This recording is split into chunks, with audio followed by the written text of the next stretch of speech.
Mike, you are a criminal defense attorney and you practice mainly in Southeast Indiana. Tell me the counties that you're mostly involved in. Our office is in Brookville, Indiana, which is Franklin County.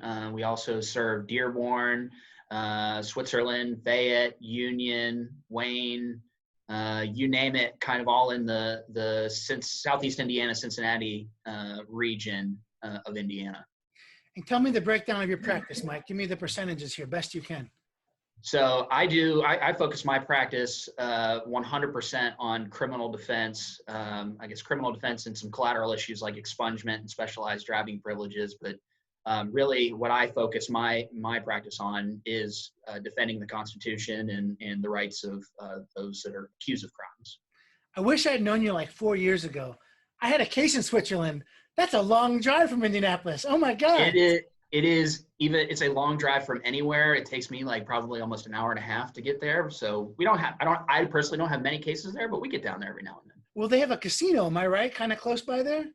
Yeah, there's one there. There's one in Dearborn County. So yeah, and being just in the tri-state area, I think you get a lot of people that are coming from out of town. And I wouldn't say this is like a hub of criminal activity, but I just, with that overlap of those states, you get your fair share of things.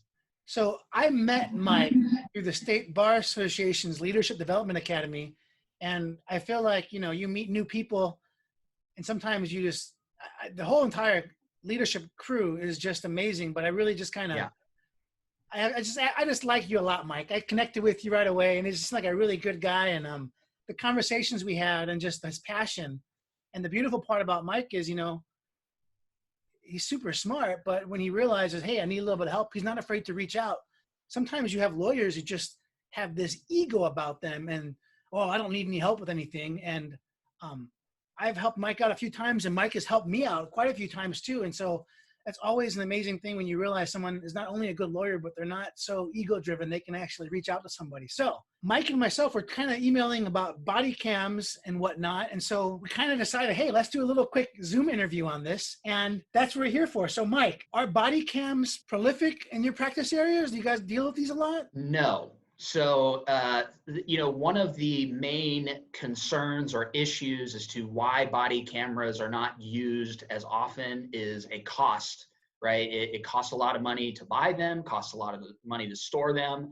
And so unfortunately, when you're in rural Indiana or the more rural parts of the state, your officers describe themselves as being just this little small town police department. We don't have much room for technology, but that's just not, I wish that wasn't the case, but we don't have many body cameras. And I certainly wish that we did.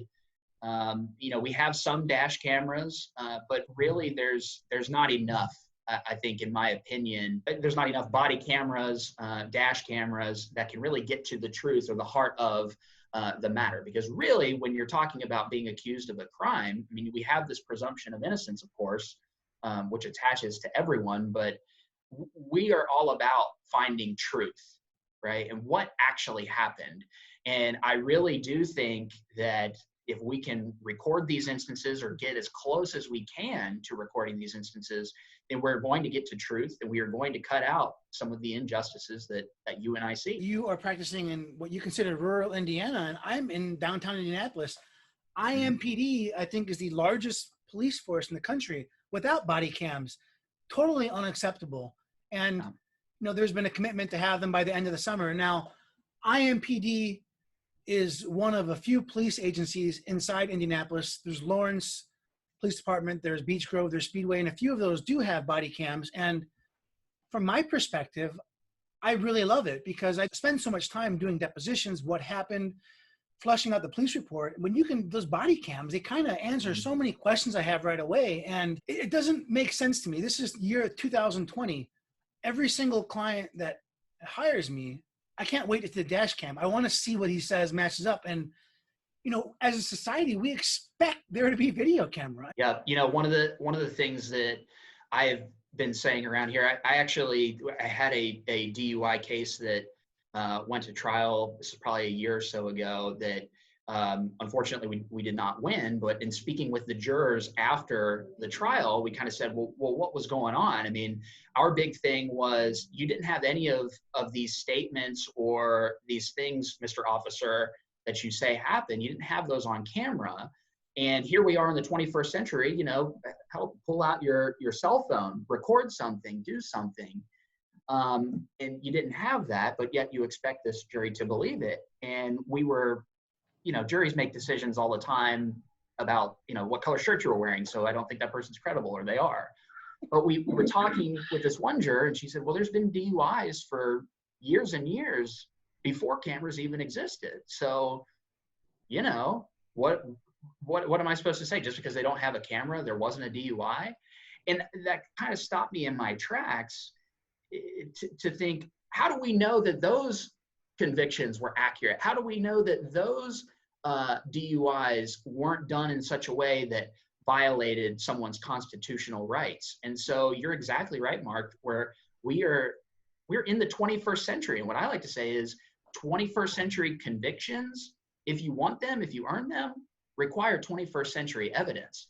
Why don't we have body cameras? Why don't we have dash cameras, cell phone footage, right, of these things that when you're trying to, again, take away somebody's life or liberty, I mean, we've got to be accurate. We cannot mess it up. I feel like so many police officers are hesitant to endorse, I want body cams. And I wouldn't want anybody videotaping me 24 hours a day, 7 days a week, but I'm not in the situation where I could make a statement and then put somebody in jail and then require them to do a trial to prove their innocence, or, you know, I'm not guilty.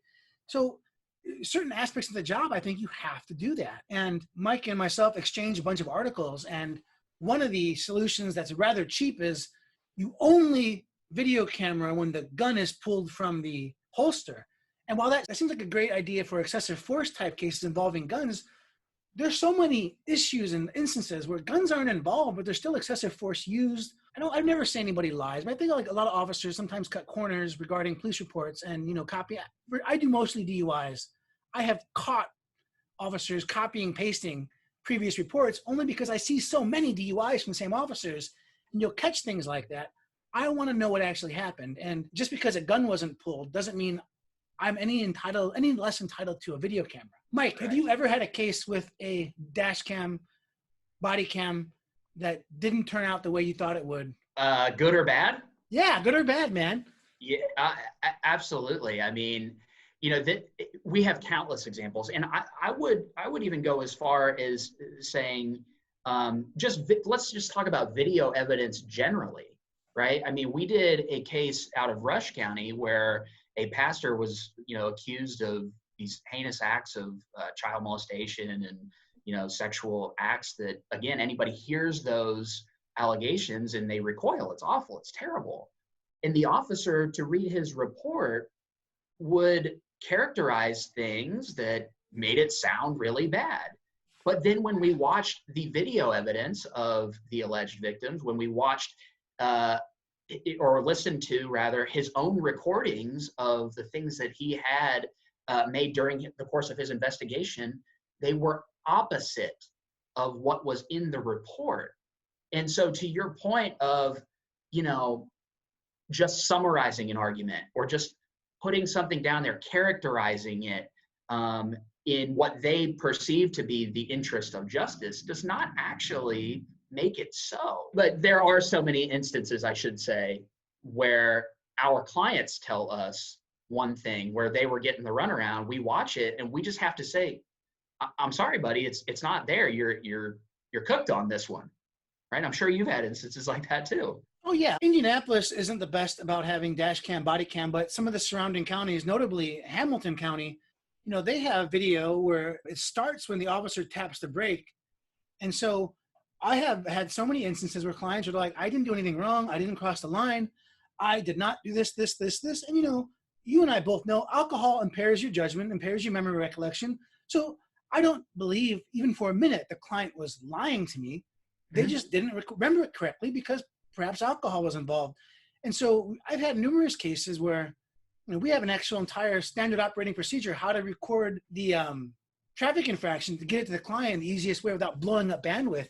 And so you'll have cases where, you know, people are like, oh, well, I guess I did cross center line, or I did that. Right, And right. it ends it. You know what I mean? And so, Yes. you know, so on that same line, Mike, you know, there's, in researching in preparation for this talk with you, you know, I typed in the Google body cams exonerating police. And, Yeah, there you go. you know, there's numerous times where officers are cleared of rape allegations or sexual assault allegations, people claiming excessive force, and, you know, the video dash cam clearly established the officer acted appropriately. The coin flips both ways. There's also numerous cases. That's exactly right. Well, you know, the most troubling thing is this, I believe it was out of Baltimore, where the officer, he forgot that his body cam records 15 seconds before you press the button. They caught him planting drugs. That's insane. And there's another officer in Florida who was turning off his dash cam or his body cam and then planting drugs in vehicles. And basically an attorney got involved and was like, it's always kind of funny. You're turning off your camera before you find these drugs. And, you know, they figured out what he was doing. And, you know, it works both ways. It protects people. And, you know, you mentioned a great point at the beginning of this. It gets to the truth. This is what happened. Irrespective of bias, irrespective of your ability to recollect, this is the truth. And I would say, Mark, I don't know if I've mentioned it yet, but I would say it again if I have. Body cams and dash cameras are not necessarily good for the defense, right? So this is not like this is some cottage industry for us where we're going to be making a bunch of money. I don't think that that's true. In fact, if we really believe that, you know, the phrase out there that, well, 90% of the people are guilty anyway, whatever it is, right? Well, then I guess we're going to be stuck, right? It does not allow us as defense attorneys, as auditors for the rule of law to say, did you rule this out? Did you rule that out? Did you rule that out?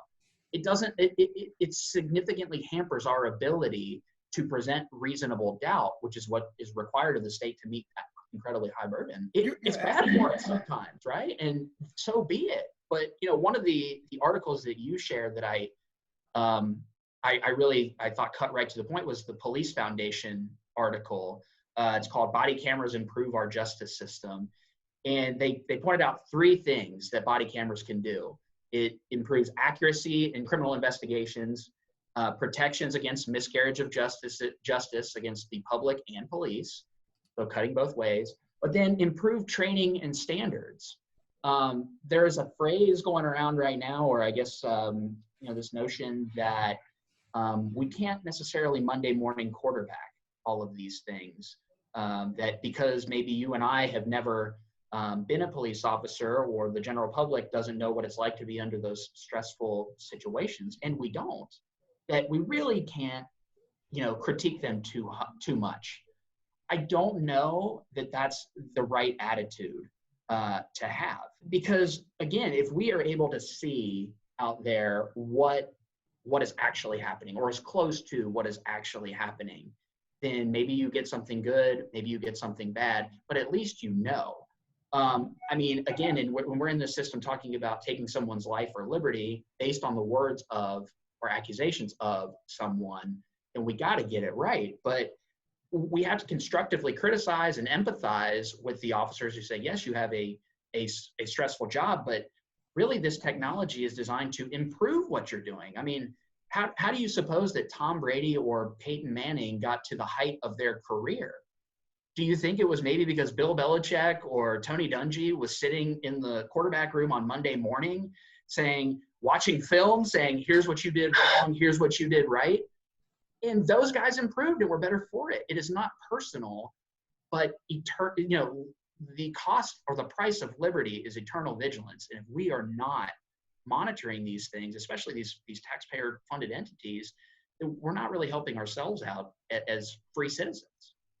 You know, you're absolutely right. And, you know, they don't help criminal defense attorneys as much as we'd want it to, but it helps restore faith in the system. It helps restore just, you know, a general belief that they're doing correct. They're doing the good job. And one of the articles that you and I were reading was talking about how, yeah, body cams do result in a decreased use of force by police officers, and body cams do result in less complaints against individual officers, but that still may not justify the cost of buying the cameras and storage That's absolutely ridiculous because people's belief the system is working is invaluable. There's no system where, oh, there's only a $5 for someone who believes the system works and it's 5,000 to reach. That's not how this works. I mean, there's only one criminal justice system. You can't opt out of this and go somewhere else. So I hate these economic arguments against body cams because the faith is absolutely worth it. You know, I truly believe right now, as we're doing this interview, Indianapolis is going through their own, you know, crisis moment because there was a partial video Facebook live feed of an officer shooting. It was just the aftermath and before. And I truly believe that the hesitancy of IMPD to implement a body cam policy years ago, it didn't mean people weren't going to be videotaping arrests and videotaping these things. And so all Indianapolis has done is basically said, hey, we're not going to deal with this till later. And, you know, I totally agree with you. You know, watching video, what officers are doing right, what officers are doing wrong, how to improve things, you can train better. And, you know, I know you're dedicated to being the best attorney you can be. I'm watching Jerry Spence on YouTube. You know, during this whole COVID, I was not allowed, a lot of the live trainings were canceled.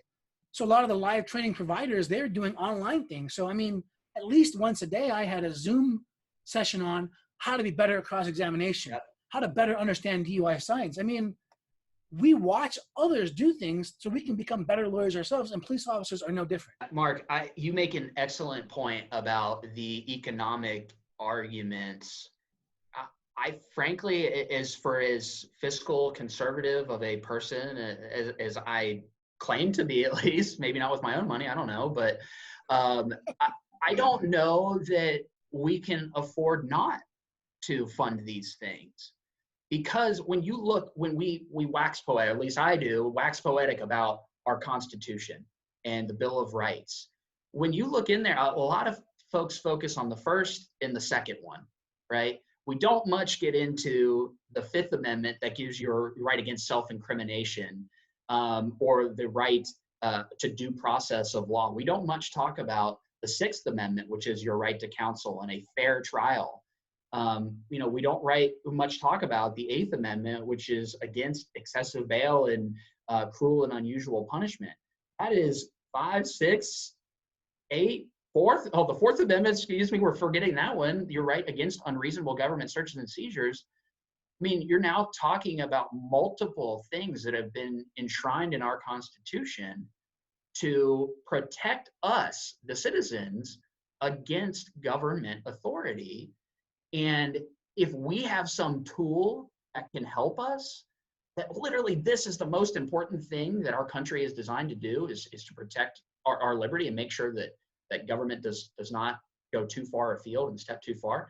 I don't know that we can't afford not to do it. We must do it. Absolutely, man. And you know, while you were talking, man, your passion got me smiling because you're right. These rights exist to protect the average person from the government. You're absolutely right about that. And then a body cam would aid that exponentially. And absolutely. And I have to say, like, I get worried when two defense attorneys come together and we're like talking about our experiences. I don't hate police officers. I don't. In fact, I'm related to one. My sister is a deputy sheriff in Cincinnati. She does excellent work. I've done a ride along with her, right? I respect the job that they do. And I often say that, you know, they're better people than I am in many ways because they sign up for a dangerous job, right? And they get out there, but with much power comes much responsibility. And I'm sorry, but when you do sign up for a taxpayer funded job, when somebody is entrusted with awesome authority and discretion to use a badge and a gun and to, like you said, just use words, put somebody in jail, I'm going to guard my liberty pretty jealously, and I'm going to hold your feet to the fire, so to speak. And that doesn't mean that I don't like you.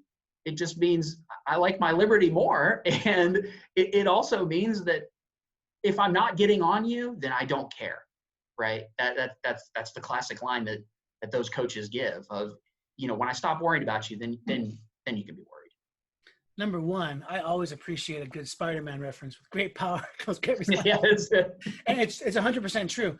You know, you and I both been doing trials for a while here, and people are always like, well, if there's not a video camera, there surely is other evidence. And I don't think the average person who's doing their life understands the words of a police officer is enough to put someone in jail. They were intoxicated. Mm-hmm. I saw them It drive. carries a lot of weight. Yeah, it's it. And so many cases, you know, when I was a young prosecutor, it was just insane. If you know, it was even learning curve for me. Just the words of the officers enough for a conviction. And you know, there's numerous appeals. Hey, there's not enough evidence. The Indiana Supreme Court, Indiana Court of Appeals, numerous holdings. The words of the police officer are more than enough to sustain a conviction. And so I think there should be more. You made a great point. 21st century trials require 21st century evidence. You might have said it better when you said it, but that idea it's there. And so I was listening to a podcast. They're doing murder trials in the 1800s, and they hardly had any evidence. I mean, and so there was no DNA. There was no other things. Basically, hey, we saw this guy. Next thing you know, somebody else was dead. The guy was around there. That might have been enough in the 1800s.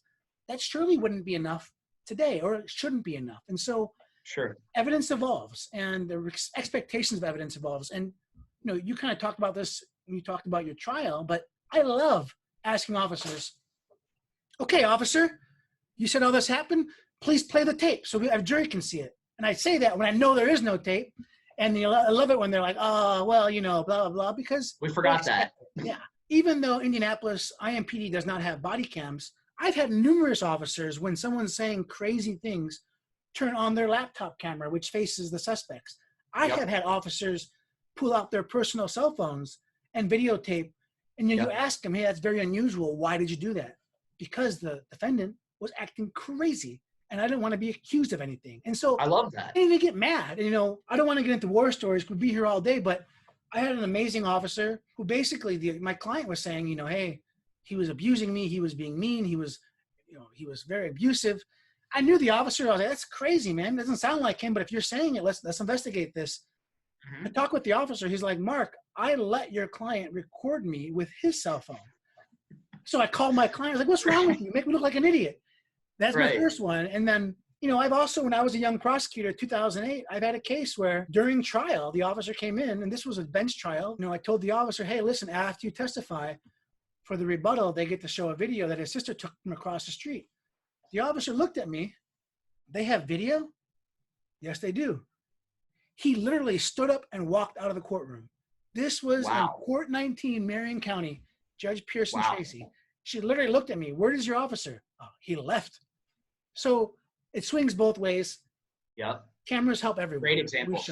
Great examples. Mike, here's a question I have for you, and this is something I'm interested in your perspective on. Body cameras, the footage is typically not released while the case is being investigated. And so from my perspective, I hate that because, again, it's a way of controlling the narrative. And now I don't know any prosecutors personally that would say, hey, if we release the camera, we're pulling this plea, or if we do this and that. But the opportunity exists where I feel like that could happen. So what are your thoughts on this where agencies don't release the video camera immediately? The legal answer would be it depends, right? As with many situations. But, you know, I have a hard time, I think, if the police department is willing to put a person who is merely accused of a crime, who's willing to put their mugshot on TV with a long narrative of what this person allegedly did. Well, if we are now going to be in a position of having trial by media, I think we have a duty as defense attorneys to make sure that our clients get a fair trial. And if you're out there and you're spreading all of those types of things, that I think that has a tendency to go down, because there is that potential for potential jurors to see that kind of stuff. But you're exactly right on this controlling the narrative. If you're only going to put out the bad stuff, why not show the other stuff? Let's have it out. You know, you do not get to have it both ways. And I really, it's a difficult thing, because you of course want to have a fair trial, but they are very selective in the things that they put out there. And I'm not a fan of that. You know, and they're always slow to release footage when there is allegations of wrongdoing. Correct. When the video is exonerating the police officer, bam, next day, here you go. And that's right. I don't like the idea of the agencies having control of the footage. And Well, and there is an Indiana law that I don't have it in front of me, but that talks about who can request body camera footage, when it can be released, and it goes as far as talking about redactions of certain things, which I frankly can't stand when I get discovery and there's a bunch of information that's redacted. An individual has a right to confront their accusers, and if you're redacting information, I don't know what that is. I don't know what that refers to.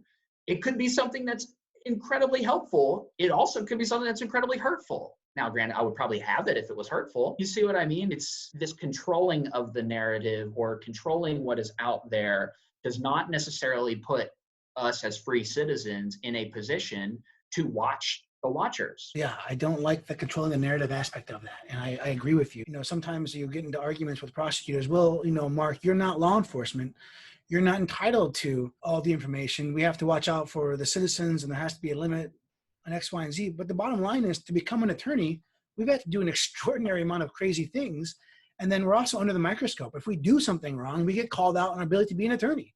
But I would suggest you are a law enforcement officer. Your whole job, the thing that you raise your hand and swear to protect and defend, is the Constitution of the United States and the state of Indiana. That's the law. You are a law enforcer. And so I hate this. I mentioned it to you in our text, but I hate this notion that we are called criminal defense attorneys. I don't defend criminals. I defend the Constitution. I defend people who are accused of committing crimes by the government.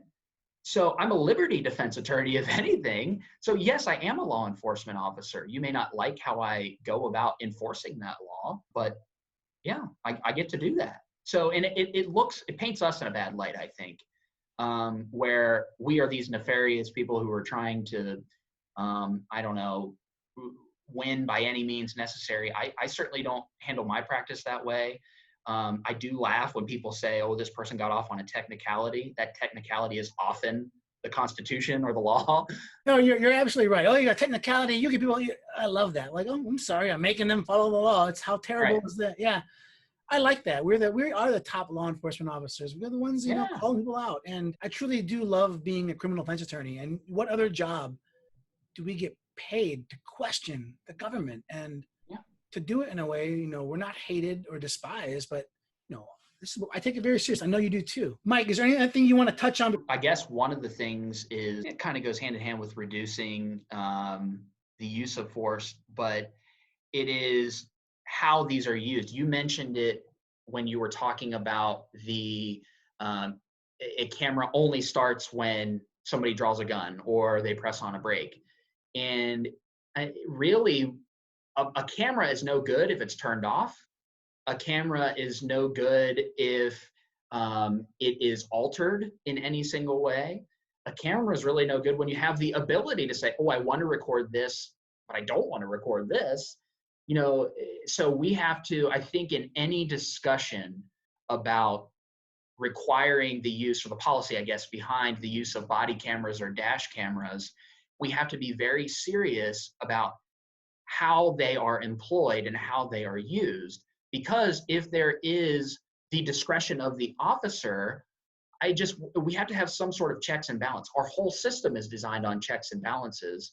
And I don't necessarily trust the fox who guards the hen house, who says, now I got this, right? I'll turn it on when I think something is relevant. I think we the people get to decide what is relevant and what is not. But how can we judge if we cannot see for ourselves? And so any discussion that we have about effective use of body cameras has to be about having them on at all times, right? Presenting them immediately after there is an arrest or a traffic incident or something like that, saving them somewhere. And that if you don't, that it could come with a penalty of obstruction of justice or something like that, because it's not about getting the guy, it's about justice. And so we're all gathering evidence. I do my own investigations, you do yours, I assume, and they do theirs. But that all comes together at a jury trial or something similar, and a fact finder decides what happened. Do not selectively present me with the evidence. Let me see it all. There is a civil jury instruction where basically if evidence is missing or it should be there, but it's not, you can use that as an adverse inference. So, if there's a trucking accident and one of the logs, one of the pages is missing, there's an inference that, well, if they would have given it, it would have been bad. Sure. I've never successfully been able to get that instruction into a jury trial. Judges literally are like, no. I mean, right.